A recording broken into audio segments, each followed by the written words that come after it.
بسم الله الرحمن الرحيم. الرحمن علم القرآن، خلق الإنسان علمه البيان. الشمس والقمر بحسبان، والنجم والشجر يسجدان. والسماء رفعها ووضع الميزان، ألا تطغوا في الميزان، وأقيموا الوزن بالقسط ولا تخسروا الميزان.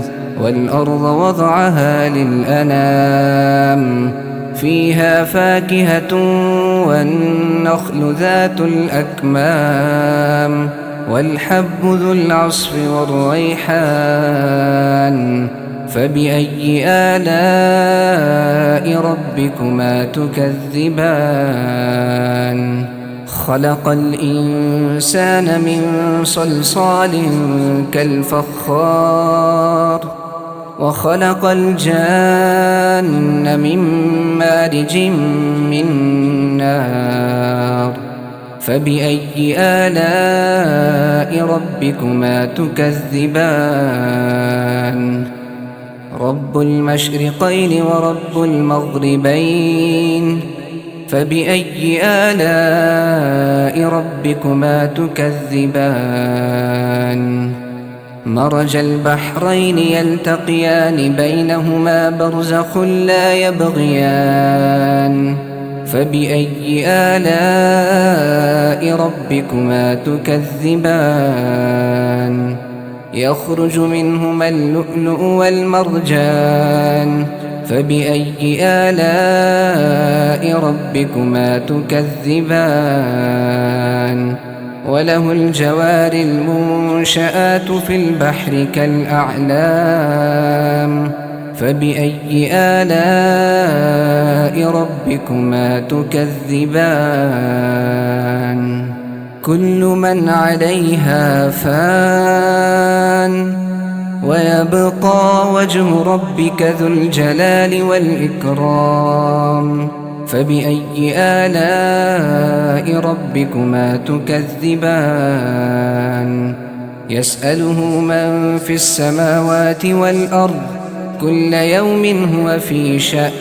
فبأي آلاء ربكما تكذبان؟ سنفرغ لكم أيها الثقلان. فبأي آلاء ربكما تكذبان؟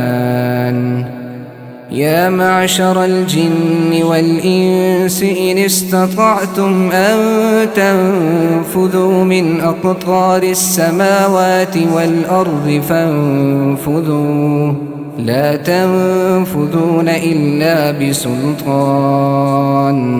فبأي آلاء ربكما تكذبان؟ يرسل عليكما شواظ من نار ونحاس فلا تنتصران. فبأي آلاء ربكما تكذبان؟ فإذا انشقت السماء فكانت وردة كالدهان. فبأي آلاء ربكما تكذبان؟ فيومئذ لا يسأل عن ذنبه إنس ولا جان. فبأي آلاء ربكما تكذبان؟ يعرف المجرمون بسيماهم فيؤخذ بالنواصي والأقدام. فبأي آلاء ربكما تكذبان؟ هذه جهنم التي يكذب بها المجرمون، يطوفون بينها وبين حميم آن. فبأي آلاء ربكما تكذبان؟ ولمن خاف مقام ربه جنتان. فبأي آلاء ربكما تكذبان؟ ذواتا أفنان. فبأي آلاء ربكما تكذبان فيهما عينان تجريان فبأي آلاء ربكما تكذبان فيهما من كل فاكهة زوجان فبأي آلاء ربكما تكذبان متكئين على فرش بطائنها من استبرق وجنى الجنتين دان فبأي آلاء ربكما تكذبان فيهن قاصرات الطرف لم يطمثهن إنس قبلهم ولا جان فبأي آلاء ربكما تكذبان كأنهن الياقوت والمرجان فبأي آلاء ربكما تكذبان هل جزاء الإحسان إلا الإحسان فبأي آلاء ربكما تكذبان ومن دونهما جنتان فبأي آلاء ربكما تكذبان مدهامتان فبأي آلاء ربكما تكذبان فيهما عينان نضاختان فبأي آلاء ربكما تكذبان